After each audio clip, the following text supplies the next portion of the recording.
Мысли-форма собственности, обладания. 12 мыслеформ нануков.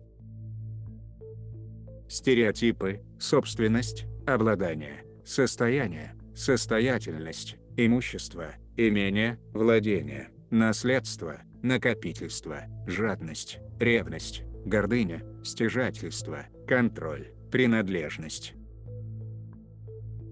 Архетип Деметра – богиня плодородия и благополучия. Деметра была дочерью Аполлона и Геры. По требованию своих родителей, Деметра изучала медицину в известной плеядианской медицинской школе, и для методов продления жизни привнесла в семью все самое современное медицинское знание. Такое знание также предлагалось и рабам, но на языке поддержания их здоровья. Медицинская школа, основанная Деметрой, открылась, как только она возвратилась на Землю после своей долгой учебы. В медицинской школе рабов обучали всему, что имело отношение к их собственной биологии, а также методам лечения и полезным для здоровья профилактическим мероприятиям. Во время своего обучения в медицинской школе на Плеядах, Деметра вышла замуж за Диониса. Вдвоем они прибыли на Землю, чтобы своей деятельностью поднять уровень медицинской информации Иану и создать медицинскую программу для рабов. Плеяды имеют в своем распоряжении множество планет с нисходящей гуманоидной формой, которые управляются методами, чем-то напоминающими Иану и их цивилизацию рабов. Поэтому практика обучения нисходящих гуманоидов с меньшим уровнем знания была, и вероятно еще остается, распространенной практикой, считающейся в Плеядах гуманной по характеру. Поэтому Дионис с радостью принял эту роль. Впрочем, для себя он вскоре отметил, что реалии других членов семейства Айну довольно сложны и неуживчивы. В результате, Дионис развелся с Деметрой всего через 75 лет брака, и затем возвратился на Плеяды. Деметра никогда не вступала в повторный брак. Она родила одну болезненную девочку, которая не прожила более 20 лет. Возможно, что причиной болезни ребенка стало снижение земной вибрации. Деметра сохраняла свой интерес к медицинским школам цивилизации рабов, пока не захотела закончить свою жизнь через эвтаназию, в возрасте 4400 лет. Она вернулась на Плеяды, чтобы написать мемуары и закончить свою жизнь. Не осталось ни одного преемника Деметры или Диониса. На вашем языке, счастье и благополучие – это жизнь в здравии, жизнь при деньгах и имуществе, которые получил человек в процессе жизни, с целью удовлетворения своих личных потребностей. Мы предлагаем вам провести анализ того, как данная мыслеформа стала частью вашей жизни, с целью ее полного осознания, последующей трансформации и полного преодоления. Для этих целей перенесемся в историю Земли и те события, которые в своей основе привлекли семейство Нанук на Землю. Душа Альбериона, ложные красные боги, Рама, Шива, Будда, Гуанинь, Тот, Сананда и Солярис, вызвавшиеся сопровождать, курировать и наблюдать за привнесенными на Землю 7 первоначальными, красными человеческими племенами, находились под впечатлением от знания великих мастеров, привнесенных на Землю с Сириуса, и ими овладела жажда обладания. Они не владели знаниями о вознесении, и поэтому появилась зависть к душам, одушевлявшим великих мастеров, к большому уровню их информированности и понимания. Они решили силой присвоить информацию и знания великих мастеров, уничтожив их, и таким образом осуществить свой переход в следующее измерение. Так, впервые в земные реалии была привнесена мыслеформа присвоения собственности. Произошло совмещение трех резонирующих разрушительных грез: грезы дельфинов и китов, грезы красных ложных богов и грезы Матери Земли. О карме дельфинов и китов мы уже говорили в наших предшествующих материалах. Все эти совмещенные грезы увеличивали нарастающую вероятность прибытия на Землю совместно с Аннанук, белых ложных богов с Плеяд, и вызывали фрагментацию, разрушение энергетических полей великих мастеров, вместе с информацией о Вознесении. Многое происходило лишь потому, что великие мастера не могли понять, что происходит, и куда в действительности уходит их энергия и информация, соответственно предпринять попытку остановить происходящее и отразить разрушение или сокращение своих полей. Большинство из них умерли в двухнедельный период. Оставшиеся мастера прожили после этого не более 8 месяцев. Разрушение полей великих мастеров было организовано вышеназванными душами через бессознательное дельфинов, китов и самой Матери Земли. Земля признает, что помимо того, что должно было когда-нибудь произойти, это произошло вследствие ее желания вести человечество к вымиранию. Данная греза также уплотнила события. Земля также предпочла вымирание динозавров, создавая своей грезой один из ледниковых периодов. В качестве проявления этой грезы развернулись реалии, в которых метеор ударил о поверхность Земли, чтобы вызвать на физическом плане охлаждение всей массы динозавров. Миллион лет назад достаточно большой астероид стукнулся с поверхностью Земли в районе, находящейся ныне в Калифорнии, долины смерти. Столкнувшись с поверхностью Земли, астероид поднял в атмосферу достаточно пыли, чтобы быстро охладить Землю ниже порога, в котором существовали хладнокровные динозавры.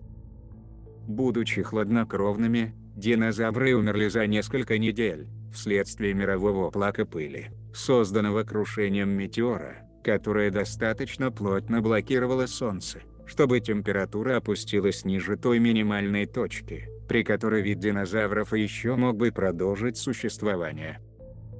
Все динозавры впали в спячку, и впоследствии умерли достаточно быстро. Поскольку вид динозавров становился все более разрушительным и плотоядным к другим видам Земли, их вымирание, в то время, стало для Земли большим освобождением. Но сейчас Земля понимает, что оказалась неспособной переадресовать грезу из Альфы Центавра и обратно, с тем, чтобы здесь она никогда не смогла повторно выразить себя вновь. И эта греза обернулась проявлением скрещивания ДНК серых с Ориона и Альфы Центавра с человечеством. Земля также признает, что многие события произошли вследствие ее собственной разрушительной грезы, и осознает, что никогда более не повторит подобный опыт. Ложные красные боги конфисковали и присвоили информацию, как у великих мастеров, так и их душ, разрушая последние на фрагменты до тех пор, пока души не утратили память о том, кто они, или почему пришли на Землю. При этом, сириусианские власти обманули ожидания великих мастеров, перестав наблюдать или вмешиваться в происходившее на Земле. Когда после смерти великих мастеров, красные ложные боги присвоили их информацию, они обрели сведения о том, как перейти на вышестоящие планы, но это знание было крайне далеко от истинного вознесения, так как присвоенные ими знания оказались неполными. Информация вознесения была распределена среди красных ложных богов неравномерно. Некоторые получили доступ к информации, охватывающей биологические изменения, став при этом богами, которые со временем вознесли свои племена красных людей в четвертое измерение. Сегодня ясно, что этот первичный стереотип был перенесен на все и последующие вознесения на Земле, которые были ложными. В ложном вознесении Тело света выстраивалось в большое всевозрастающее формирование, которое объединялось со многими чужими телами света, которые присваивались себе от многих людей, последователей, в смешанных и перекрученных потоках энергии. Однако, в связи с тем, что вибрацию своей биологии не повышала ни одна из форм последователей, во время запуска вознесения гуру, его или ее тело воспламенялось, оставляя лишь груду пепла, а сплошное, объединенное из кусочков тело света, разрушалось, отделившись от учеников, которые затем заболевали и умирали. Восхождение Раммы было ложным. Рамза, человек, использовался душой из другого творения, известной как Рамма, чтобы присвоить энергию многих последователей и объединить ее в гигантский поток для своего всевозрастающего господства и поглощения новых измерений.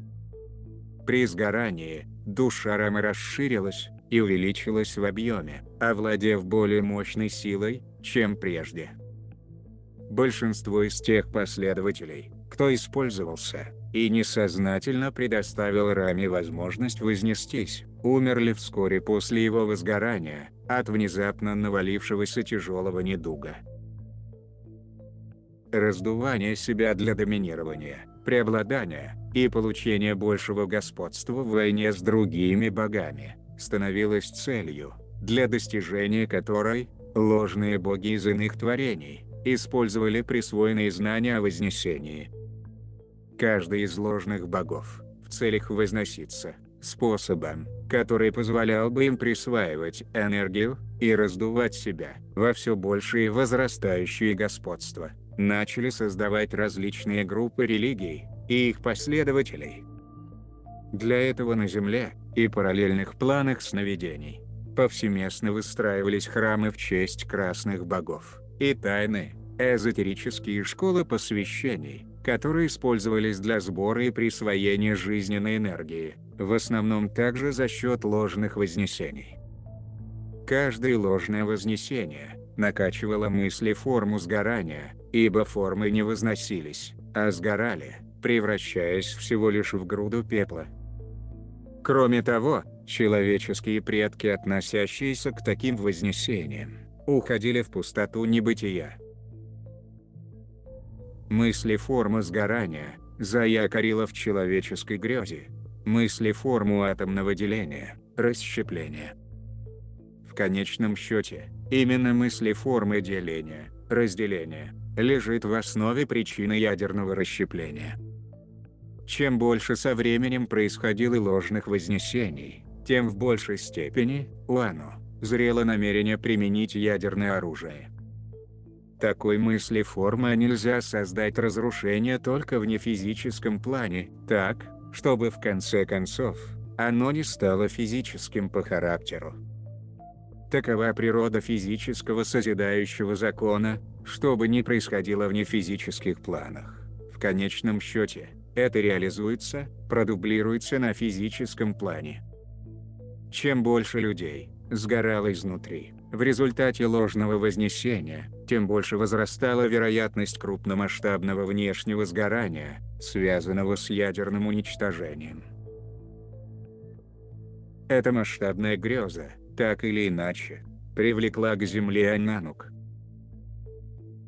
Земля намерена преодолеть каждую разрушительную мыслеформу, связанную с собственничеством, присвоением, рабством и господством, что в свою очередь приведет к полному завершению господства программирования Ананук на Земле. Мать-Земля призывает человечество также последовать этому. После реализации данного намерения, как планетарные, так и человеческие привязки Земли к Плеядам, Ориону, Арктуру, Андромеде, Альфа Центавра, будут высвобождены достаточно, чтобы все мы, дорогие, смогли вознестись к высокой вибрации, достаточной, чтобы в грядущее десятилетие произошло вхождение в новую, золотую эру, ведущую к полному вхождению в Великое Центральное Солнце. Мыслеформа Творца является основополагающей мыслеформой вашего творения, Но гуманоиды, пришедшие из иных творений, понимают это по-своему, проявляя игру в Бога, создавая нисходящую, деэволюционирующую жизнь. Это можно увидеть на примере многих, созданных рас рабов, не только на Земле, но и в самих Плеядах. Гуманоидные формы на двух дополнительных планетах в Плеядах, галактике Андромеды, Орион, Альфа Центавра, серые рептилии, и в звездной системе Бета-Сети, рептилии. Как вы понимаете, этим расам было весьма трудно эволюционировать, и они произвели больше всего разрушений, в силу своей фрагментированной души. В рамках своего желания создавать жизнь в форме других видов, примерно 1,5 миллиона лет назад, плеядианцы попытались создать Солнечную систему. В рамках данного проекта, в попытке создать планету, они использовали уже существующую планету, у которой изъяли необходимый для себя генетический материал. По сути, пытаясь создать жизнь, они уничтожили уже существующую планету. И вновь мы видим, насколько здесь переплелись разрушение и созидание. В ходе многочисленных генетических опытов на Земле, в эпоху Ану, Аннанук, затем в эпоху Атлантиды, а также Плеядах, Андромеде и Бета-Сети, генетический материал, необходимый для создания расы рабов, брался уже живущих тел, обладавших намного более высоким уровнем генетического материала и сознания. Эти формы находились в заточении, в тюрьмах, в лабораториях, и мучительно уничтожались за годы изуверских экспериментов. И снова, созданию вашего вида предшествовало разрушение, боль и страдания, которые запечатлено в вашей древней памяти ДНК. Дорогие, необходимо понимать, что принцип созидания не работает посредством причинения вреда, и любое созидание, через причинение вреда, является разрушением, и только разрушением. Так, в вашем творении был искажен принцип созидания, и разрушение стало основополагающим принципом вашего творения. Сейчас, в вашем поляризованном сознании, разрушение и созидание тесно связаны и переплетены. Подобным образом, была разрушена планета и Солнечная система, из которой плеядианцы брали генетический материал для создания новой Солнечной системы. Это из вашей Солнечной системы, в которой находится Земля, плеядианцы брали генетический материал, в результате чего полностью была уничтожена жизнь на Малдик, Фаэтоне. Спровоцированный Плеядами взрыв Фаэтона вызвал мощнейшее разрушение в пятом измерении внутри вашего Солнца, в результате чего произошло падение уровня сознания вашего солярного светила до уровня радиоактивности, достаточный для того, чтобы создать необходимые условия, благоприятные для пребывания здесь радиоактивных тел с Плеяд. Попытка плеядианцев создать Солнечную систему в Плеядах потерпела провал, и возгорание звездного тела прорвало в Плеядах дыру во времени, создав предпосылки для множества проблем, возникших в результате того, что был открыт проход для путешествий во времени, для серых и рептилий, и этого не возникло бы, не будь этого неудачного эксперимента. Кроме того, неудачный эксперимент удалил часть из 11 октав вибраций, необходимых для поддержания жизни в третьем измерении. Во время возгорания, Плеядами, была утрачена 5-я октава. Эта октава является золотой. С утратой золотой октавы, у плеядианцев возникла необходимость, в целях сохранения продолжительности своей жизни, добывать золото в других местах. Из ваших генетических записей следует, что до утраты 5-й октавы, для поддержания человеческой жизни в третьем измерении, не было необходимости употреблять пищу, то есть человек мог существовать, поглощая только воздух и солнечный свет. В результате утраты 5-й октавы, плеядианская раса была вынуждена начать присваивать, употреблять, то есть на вашем языке, кушать, чтобы жить. Свыше 50 тысяч планетарных, 200 тысяч человеческих лет тому назад, плеядианская раса для сохранения продолжительности своей жизни могла покупать золото только из других секторов вашей Вселенной. Однако они постоянно должны были платить за это золото, и поэтому стали изобретать средства получения необходимого материала, ничего за него не платя. В конце концов, они решили, что им надо попробовать добывать золото самим, в другом месте вашего трехмерного творения, и для этого была выбрана Земля. В наших материалах мы сообщали, что Сириус и Плеяды воевали за определенные солнечные системы, которые хранили в себе минералы или ресурсы, интересовавшие каждого. Одна из солнечных систем, за которую воевали Плеяды и Сириус, была Солнечной системой, в которой существует Земля. Каждый видел, что это место богато различными ресурсами, главным образом, золотыми ресурсами и другими залежами минералов на Земле. Земля и Солнечная система, Сириусом, были переданы в собственность Плеядам, для добычи ресурсов в компенсацию за нанесенный им ущерб в войне. С прибытием Аннанук на Землю, золото, ценные минералы и огромные кристаллы сознания были вывезены с Земли на Плеяды или проданы на Орион, что привело к падению ледяных щитов, масштабному затоплению планеты, гибели огромного числа живых существ, утрате золотой октавы Земли и падению сознания как самой планеты, так и всего живого на ней. Ради собственного стремления к обладанию, Аннануки подчинили Землю нерезонирующему движению энергии. Это поставило Землю и человечество в жесткие рамки и лишило свободы, ввергнув в период уничтожения, делающих почти невозможной вероятность вознесения. Но нет ничего невозможного, снова и снова повторяла себе Земля, и это питало ее медленный подъем из названной катастрофы. Постоянный вывоз золота с Земли привел к утрате Землей золотой октавы. Видимо, это произошло приблизительно 35 тысяч лет назад, 140 тысяч человеческих лет, в самом конце правления Маха-Вишну. Плеядианцы, семейство Ано и Маха-Вишну, остались, но утратили сознание, и в конце концов, начали воевать друг с другом, осуществив первую атомную войну на Земле. Она уничтожила всех оставшихся Маха-Вишну. Затем Аннануки оставили Землю и предоставили расу рабов самой себе. Раса атлантов, обладавшая 1024 единицами ДНК, пошла путем повторения схемы своих творцов, Аннанук, по созданию расы рабов всего с 2 цепочками ДНК. Причиной второго падения в генетическом материале человеческой формы, до 2 цепочек ДНК, также является ядерная война, развязанная расой атлантов около 10 тысяч лет назад, 40 тысяч человеческих лет, а также дальнейшее широкомасштабное скрещивание генетического материала с расой серых и рептилий.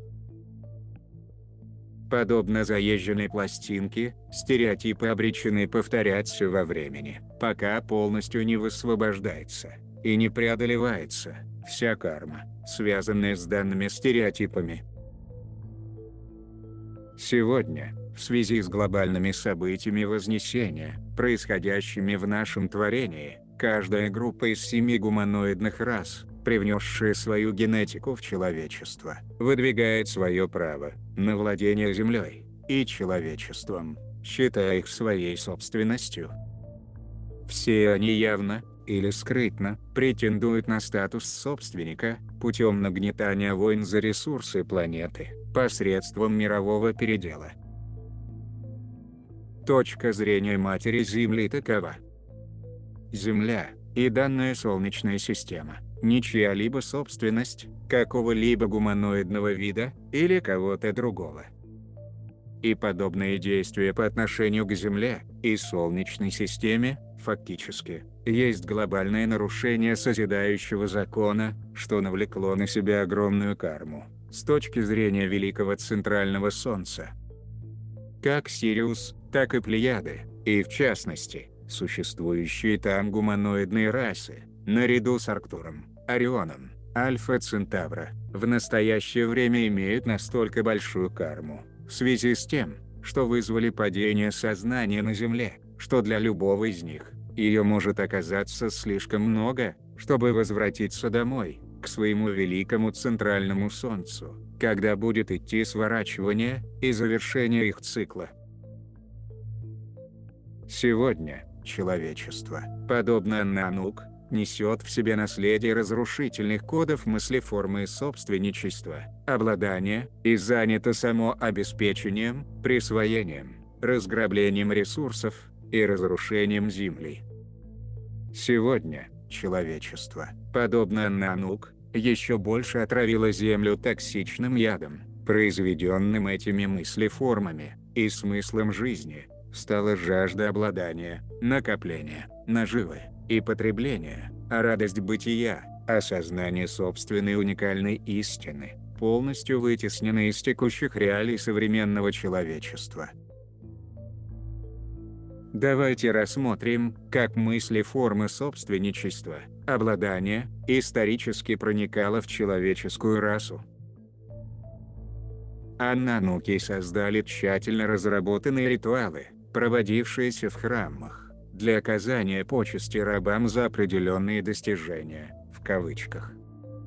Ваша современная человеческая цивилизация сейчас наполнена этой фальшивой формой достижений.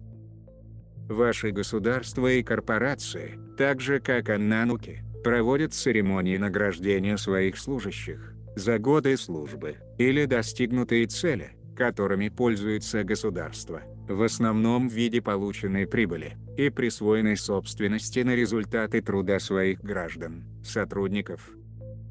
Сфера ваших развлечений наполнена церемониями и премиями за другие фальшивые достижения: лучший фильм, заслуженный, народный артист, музыкант, почетный гражданин, лучший певец, магазин, товар года, и так далее и тому подобное. Прометей являлся членом семьи Нанук и, осмелившись высказать свою позицию относительно изъятия огня у человечества, был отлучен от семьи, окольцован и причислен к числу рабов. Мода на ношение золотых украшений берет свое начало в эпоху Нанук. Нануки поощряли рабов таким способом, что взамен цепей из простого металла, в знак их эксклюзивного статуса и приближенности к элите, на них надевались золотые цепи, клейма и окольцовки. Те украшения, которые люди носят на себе в виде цепей, колец и серег, являются наследием рабов Нанук, и отличие состоит лишь в том, что цепи современных рабов сделаны из драгоценных металлов, золота и серебра, тех же металлов, жажда обладания которыми привела и Землю, и самих Нанук, к катастрофе. Все эти золотые цепи – атрибуты вашего рабства, а тип металла отражает ваш мнимый статус. Вы также, сегодня, одеваете блестящие золотые ошейники на своих кошек и собак, и покупаете им дорогую одежду с украшениями. Такое пристрастие к золотым и серебряным украшениям является наследием вашей древней памяти. С точки зрения великого центрального солнца, подобные достижения ложны, так как любое достижение, составной частью которого не является эволюция, вообще не достижение. Следовательно, при таком подходе, гордость можно рассматривать как ложную форму почитания, при котором человек уважает за вымышленные достижения, не имеющие отношения к эволюции или подлинному совершенствованию. Гордость – мыслеформа, приобщенная рабам, чтобы они могли иметь ощущение, что чего-то достигли, прожили свою жизнь не зря. Так, у рабов сформировалась мыслеформа гордости. гордости за ложные достижения, которыми являются рейтинг накопленных материальных ценностей, золота, серебра, нефти, газа, земель, прибыли, домов, регалий, титулов и заслуг. Люди гордятся своим имуществом. Является ли это домом, который они имеют, пейзажем внутреннего двора, стилем отделки дома или квартиры, или стилем, в котором украшают себя, или другими словами, одеваются. Чем больше количество того, чем обладают, тем в большей степени люди чувствуют себя в безопасности. К сожалению, чем наибольшим количеством имущества человек обладает, тем более препятствий оно создает при попытке вознестись. Ибо имущество ведет к привязанности, которая эфирными шнурами соединяется с полем, из которого вследствие шнуров между эфирным телом и всем имуществом идет непрерывная утечка энергии. Со временем, если утечка энергии будет довольно большой, человек, в итоге, испытает прекращение вознесения. Рабы обладали определенными талантами для развлечения анануков. Они были достаточно искусны, чтобы петь, танцевать, разыгрывать спектакли, думать в рамках ограниченного понимания творчества, и строить, или сооружать необходимые себе незамысловатые, несложные жилища. Им также давались знания, достаточные для ведения сельского хозяйства и получения урожая, достаточного, чтобы прокормить самих себя, а также для вынашивания и выращивания детей. Однако, в отличие от анануков, рабы старели и умирали. Жизнь не была вечной, вечными казались только боги, и, следовательно, в своих фантазиях, рабы искали пути того, как стать богоподобными и бессмертными. Люди, которые не были бессмертными, в утешение, все же могли чего-то добиться и получить за это награду. Иногда наградой служило времяпровождение с самими богами. Иногда вступление в брачные отношения с богами, если кто-то был избран для подобных целей. Именно так анануки стали смешиваться с рабами или использовать их для сексуального удовольствия. Дети богов и их родители получали более привилегированные условия существования, поэтому к такой роли стремились на протяжении многих поколений. Рабы начали сравнивать себя друг с другом на основе наград, полученных от анануков, и боролись за получение наград, чтобы чувствовать удовлетворение. Так, оценка и сравнение рабов друг с другом по принципу собственности и количества накопленного имущества перешло в ранг понятия человеческой состоятельности, состояния. Вся жизнь рабов строилась вокруг понятия неравенства и формы существования вне эволюции. Самовоспроизводящаяся мыслеформа закладывает в себя и в свое проявление ложное чувство вознаграждения, в основе которого лежит конкретное выражение полярности в данной жизни. Если кто-то находится на полюсе удачи, успеха, например, становится в данной жизни врачом, адвокатом, режиссером или ученым, то тем самым чувствует себя вознагражденным за успешно прожитую жизнь. Вместе с тем, полярность, как таковая, означает, что следующая жизнь будет неудачной и не будет вознаграждена, поскольку это противоположный полюс мыслеформы успеха. Самовоспроизводящаяся мыслеформа запирает людей в полярности успеха и неуспеха, не имеющие ничего общего с подлинным совершенствованием, эволюцией или вознесением. Порвав сложным понятием достижения в жизни людей, человек порвет и со стремлением к славе, богатству или накопительству. Потому что схема действия славы, богатства и накопительства, известная вам в бытии людей, результат системы поощрений, очень давно введенная нануками для расы рабов. Возносящиеся люди будут обретать ощущение вознаграждения от изменений в своем внутреннем мире, преодолевая и трансмутируя самовоспроизводящиеся мыслеформы и поднимаясь над ними. Когда они преодолеют мыслеформу, изменения выразятся в более радостном жизненном проявлении. Такая радость будет подлинной, а не искусственной. Такое достижение, как слава, никогда не несет подлинной радости. Слава, богатство или успех вызывает ложную радость, или взлет в момент успеха, но затем это состояние сходит на нет, прекращается, и человек впадает в гораздо большую депрессию, чем до манифестации успеха. Именно поэтому многие, якобы преуспевающие люди, находят пристрастие в употреблении наркотиков, алкоголя или сексе, так как это, хотя и на время, но снимает депрессию.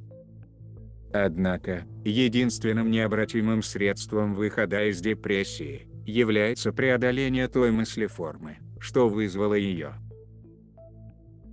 Действительность такова, что в жизни людей самовоспроизводящаяся мыслеформа порождает скуку и депрессию. Многие люди считают себя никчемными из-за отсутствия успеха, признательности других, материальных накоплений, высшего образования, собственности или несостоявшейся карьеры.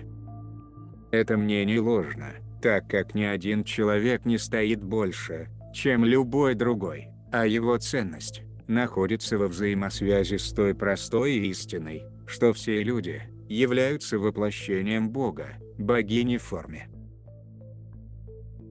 Отбросив ложное чувство достижения, человек может вернуться к простой жизни, которая будет давать радость не от успехов, а благодаря времени, проводимому для постижения своего внутреннего мира. Эту радость нельзя сравнить с радостью успеха, и те, кто преодолевают, понимают, о чем мы говорим, опираясь на внутреннее знание и прожитый опыт. Когда все люди оставят позади искусственно созданные формы успеха, соответствующие форму вознаграждения, уйдут из их бытия. Больше не будет церемонии чествования ложных достижений, того или другого таланта. Талант больше не будет сравниваться, и все будут почитать любые таланты, проявленные желающими поделиться своими способностями. Когда искусственный успех остается в прошлом, появляется место для новой формы денежного потока, который сбалансирован. Вся неуравновешенность денежных систем проистекает из древних искусственных вознаграждений рабов ананоками, что в более поздние времена нашло выражение в накоплении богатства, собственности или вещей.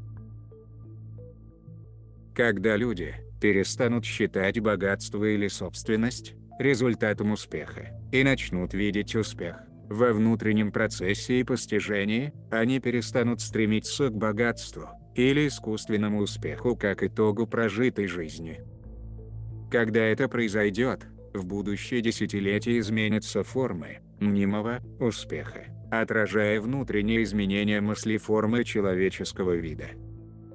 Уже само по себе, это положит конец голоду в мире и приведет к такому перераспределению ресурсов, что все будут сыты, обеспечены и иметь крышу над головой. Собственность, присвоение, правообладание, контроль, доминирование лежат в основе всех войн и конфликтов.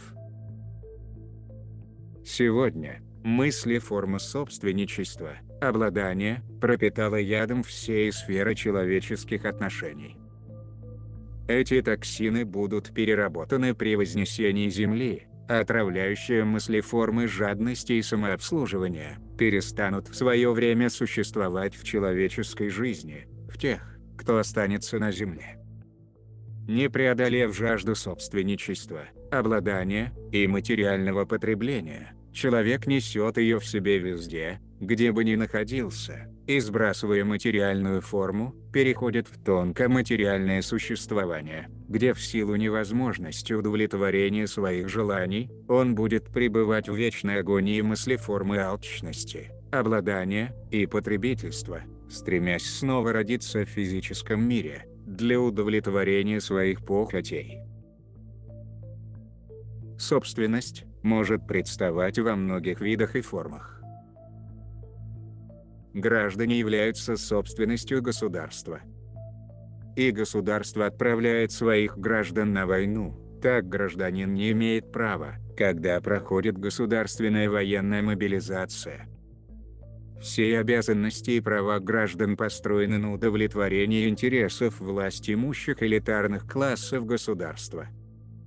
Человек контролируется правительством через передовые технологии, силовые институты, финансовые учреждения, СМИ, суды, тюрьмы, полицию и многие другие органы государственной власти. Хорошим гражданином считается тот, кто действует в рамках правил, на которых выстроена данная цивилизация. Разве это не рабский менталитет, возлюбленные? Анануки создали для рабов законы, согласно которым те должны были поступать, поскольку считали, что рабы менее сознательны, чем они сами. Посеянная красная раса не руководствовалась этими законами, поскольку пребывающим в состоянии единства последние не были нужны. Работники также являются собственностью работодателя. Человек может строить бизнес, и его клиенты и сотрудники становятся его собственностью. Когда же человек эволюционирует, то должен позволить эволюционировать и сотрудникам, и клиентам, отпуская от себя тех, с кем уже отработана и закрыта карма, иначе он просто прекратит развиваться. Именно так обстоит дело для любой деятельности. Пройдя определенную ступень посвящений, можно также обнаружить, что мысль и форма, находящиеся за какой-либо деятельностью, уже не благоприятствуют вашему вознесению. Собственничество распространяется на всех служащих любого бизнеса в городах, областях и стран, в которые вы живете. Также, мать и отец считают, что дети – это их собственность, и часто отец или мать действуют по отношению к ребенку с позиции собственности и доминирования, что выражается в таких словах: «Яйца курицу не учат, я твоя мать, отец, поэтому ты должен делать, как я говорю, или ты будешь делать так, как я тебе сказал, без всяких объяснений, потому что ты – сопляк» и так далее. Для обоснования своей собственности на детей, родителями нередко применяется физическое насилие и рукоприкладство. Мужья, жены и друзья считают, что они обладают друг другом. Некоторые воспринимают друг друга как некий аксессуар респектабельной жизни.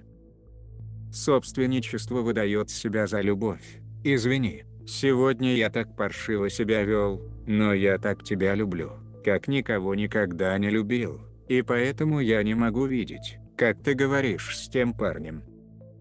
Это может быть даже лестно, он сходит по вам с ума». И некоторым даже не приходит в голову, насколько это унизительно, потому что жажда обладания принимается за любовь. Настолько искажено представление о любви в вашем обществе. Собственничество навязывает так называемую культуру потребительства, приобретение предметов собственности, домашних животных, растений, мебели, одежды и всего прочего. Электрическое программирование принуждает осуществлять импульсивные покупки, и жажда обладания модным гаджетом лишает возможности адекватно воспринимать реальность. В магазине вы теряетесь и не можете вспомнить, зачем же сюда пришли. Многие в настоящее время наивно полагают, что право собственности и обладание домом, автомобилем, яхтами, поклонниками, книгами или деньгами сделает его счастливым. Такое стремление связано с древней памятью, проявляющейся в стереотипах зависти, алчности, эксплуатации других, так как богатство можно добиться только за счет употребления ресурсов другого, и поэтому, рано или поздно, наступает разочарование. Неминуемо настает время, когда человек видит, что добиться радости и счастья путем обладания множеством вещей невозможно. Поняв это, его переносят в противоположную плоскость – желание обладания информацией для приобретения духовных ценностей, и это является противоположным полюсом полярной реальности, потому что духовные ценности в современном обществе представлены как ложные, а истинные знания утрачены. Подобно тому, как человек жаждал славы и богатства, чтобы укрыться от борьбы за физическое существование, также он ищет гуру, руководителей, учителей, авторитетов, для того, чтобы уйти от внутреннего конфликта. Так, в настоящее время, многие бизнесмены, политики, финансисты и государственные деятели ищут спасения от внутреннего конфликта в связях с религиозными гуру различных направлений. Дорогие, это агония полярности. Так, ученики и последователи становятся собственностью гуру или религиозных общин. При дальнейшем изучении, собственничество, принадлежность создает привязанности между индивидуальностями или группой, заставляя действовать в рамках принципов, правил и законов группы. Сигнатуры собственничества между людьми, сотрудником и его работодателем, матерью и ребенком, мужем и женой, гуру и учеником, забирают у человека энергию для поддержания государственной, религиозной, семейной или рабочей группы, давая взамен ощущение идентификации, принадлежности или ложного чувства защиты. Энергия, забираемая группой или работодателем, питает творческие усилия корпорации, фирмы или организации за счет творческих способностей каждого члена или служащего.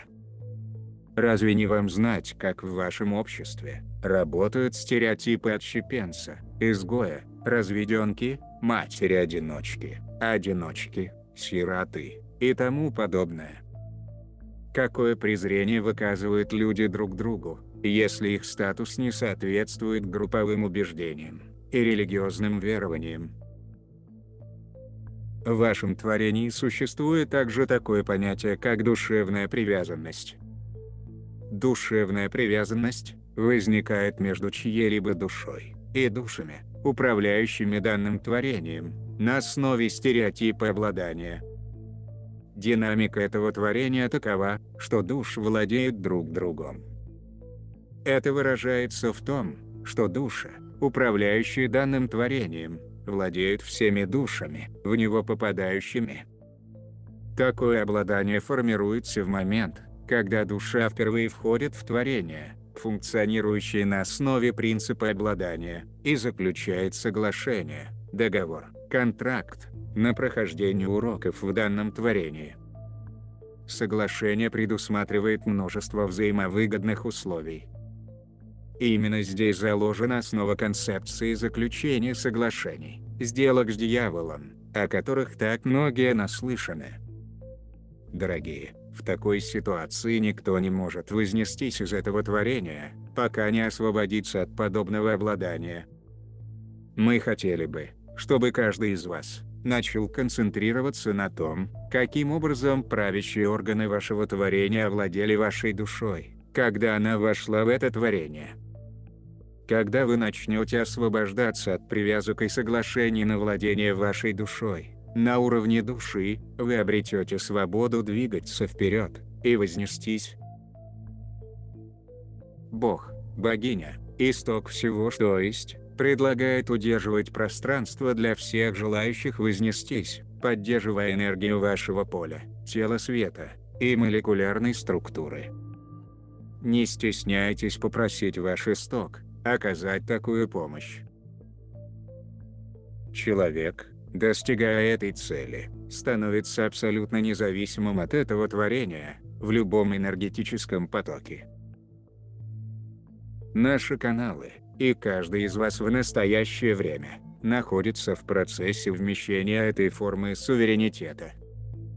Только когда это произойдет, можно будет энергетически собрать свободное человеческое сообщество вознесения.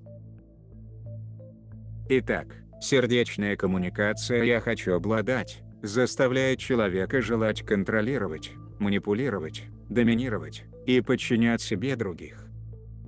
В противовес этому, мысли формы «я хочу принадлежать» заставляет отдавать свою силу, энергию, информацию другим, оставляя вас опустошенным.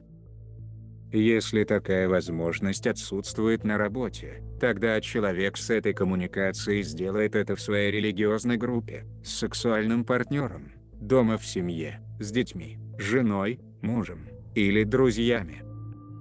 Предлагаем сердечную коммуникацию. Я сотрудничаю в единстве, и я выражаю намерение к почитанию и состраданию в действии. Сотрудничество в единстве, почитание и с состраданием пресекает не только господство через собственничество, но и отношения хозяина и раба. Ибо я сотрудничаю в единстве вызывает опыт, в котором среди участвующих создается равенство, где никто, никем, не владеет, никто не манипулирует собственностью, никто не контролирует собственность, никто не хозяин, и никто не раб. В объединенной парадигме все равны, и каждый приносит свой вклад в великую полноту целого.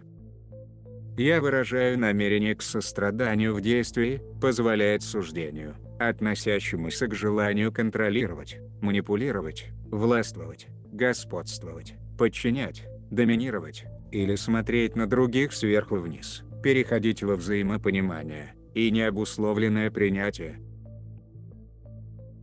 Человечество пребывает в стремительном подъеме сознания, от собственности и порабощающей формы цивилизации, к полной свободе, свободе существовать и делать только то, что человеку по сердцу. Человечество вернется в сады Эдема, где плод произрастает с вьющихся растений, и природа снабжает естественные пространства, чтобы обитать. В процессе вознесения, человек начинает осознавать, что желание обладания внешним не приводит к обладанию истиной, и не приносит радости, и счастлив лишь тот, кто обрел свою собственную истину, а не правду другого. Это человек, следующий голосу своей собственной интуиции. Важно не внешнее знание, а способность чувствовать, ввиду того, что поступки обуславливаются не знанием, а чувством, интуицией. Поступки большинства людей обусловлены искаженными представлениями о духовности, навеянными той или иной религией, в которой родился человек. Представления о духовности перемешаны со множеством других псевдодуховных идей. Вам кажется, что духовность требует, чтобы вы голодали, худели, лишали себя всего, или наоборот, окружали себя множеством вещей, показывающих вас как человека, занимающегося духовной практикой, с бубнами и погремушками, толпами ходили бы по улицам, громко распевая песни и мантры, и все эти представления вы привносите в свои действия, хотя они не имеют ничего общего с истинной жизнью в человеческом теле. Все эти действия коренятся во внешних факторах и отмечены печатью страха. Мы говорим, бесполезно культивировать внешнее и подавлять гнев и страх, повинуясь указаниям гуру. Надо понять саму суть разрушительных мыслеформ, преодолеть глубоким пониманием. Истина раскрывается посредством действия, основанного на вашем собственном выборе. Только так можно познать истину жизни. При вознесении посвящаемые будут освобождаться от уз собственничества между собой и всеми группами или корпорациями, которым принадлежат, или на которые работают, и при этом перестанут отдавать другим энергию таким способом. Не отдавая жизненную энергию другому, можно направить собственную энергию на свое творчество. Имея достаточно творческой энергии, можно независимо производить манифестацию и больше не нуждаться в найме на работу. Только став сувереном творческого самовыражения, можно пройти через посвящение выше уровня бодхисаттвы, поскольку положение наемного раба равно как и бизнесмена, забирает так много энергии, что мешает дальнейшему повышению вибрации, если от этого не отказаться. Когда на Земле останутся только возносящиеся люди, а мы предвидим, что это случится, господство наследников Аннанук уйдет из жизни вашей цивилизации. Когда это произойдет, среди людей вообще не будет проявления господства и абсолютной власти.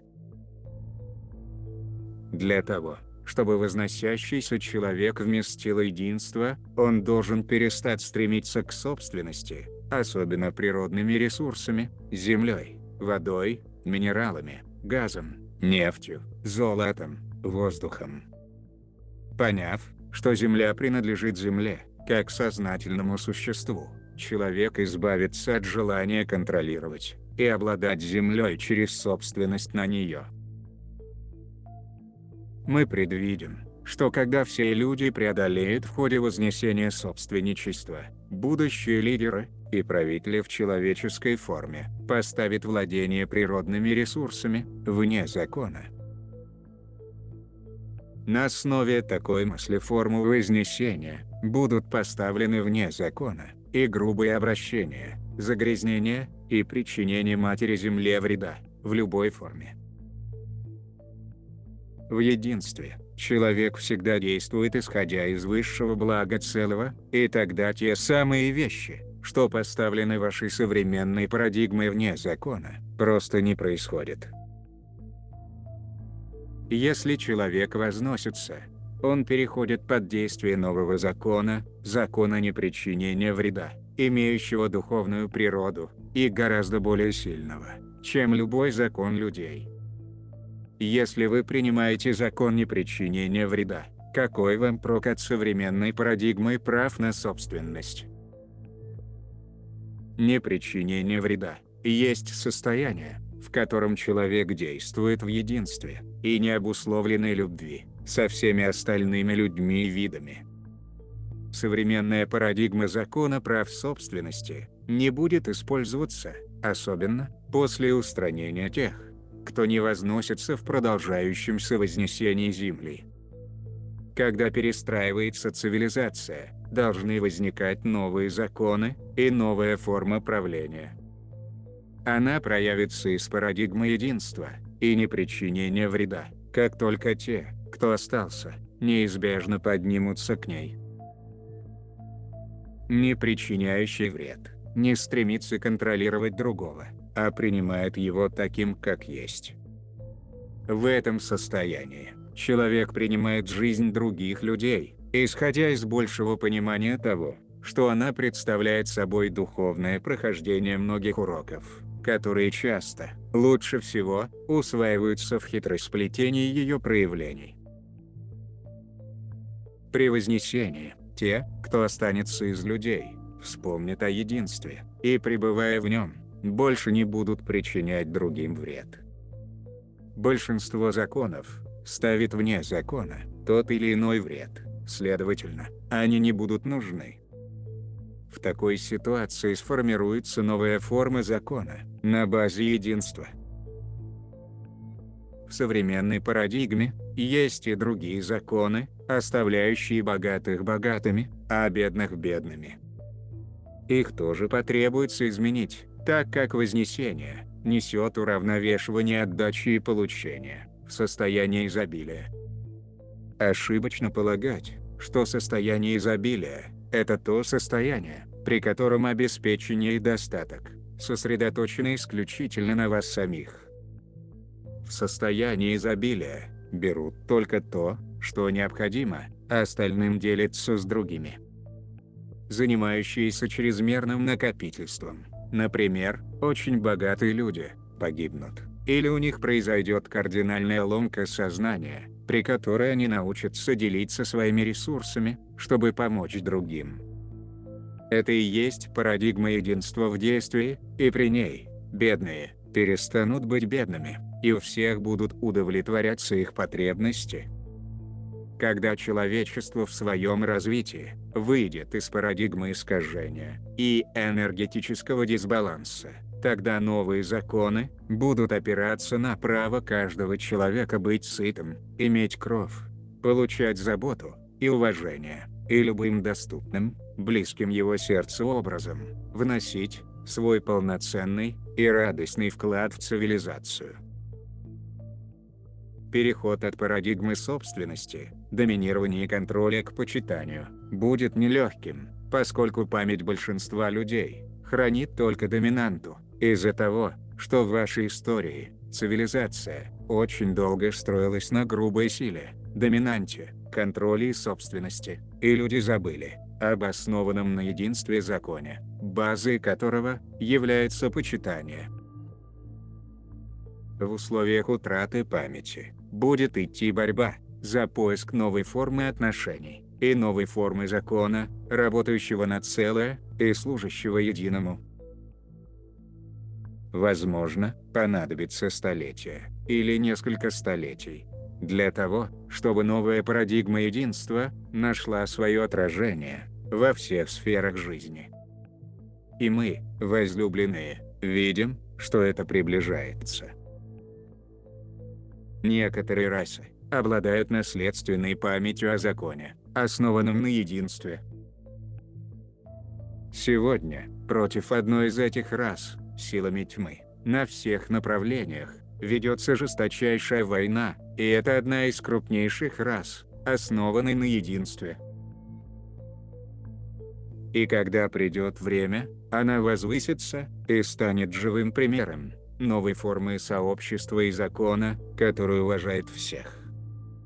Ее примеру последуют многие расы и нации, из тех, в ком сегодня не так много силы для своего проявления, но все еще жива память единства и почитания.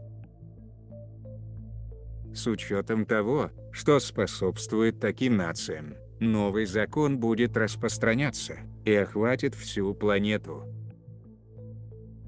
Возносящиеся нации поведут человечество домой, к указанному состоянию отношений и новой парадигме почитания. Это случится, когда каждая возносящаяся нация обретет независимость от поляризованной мировой власти.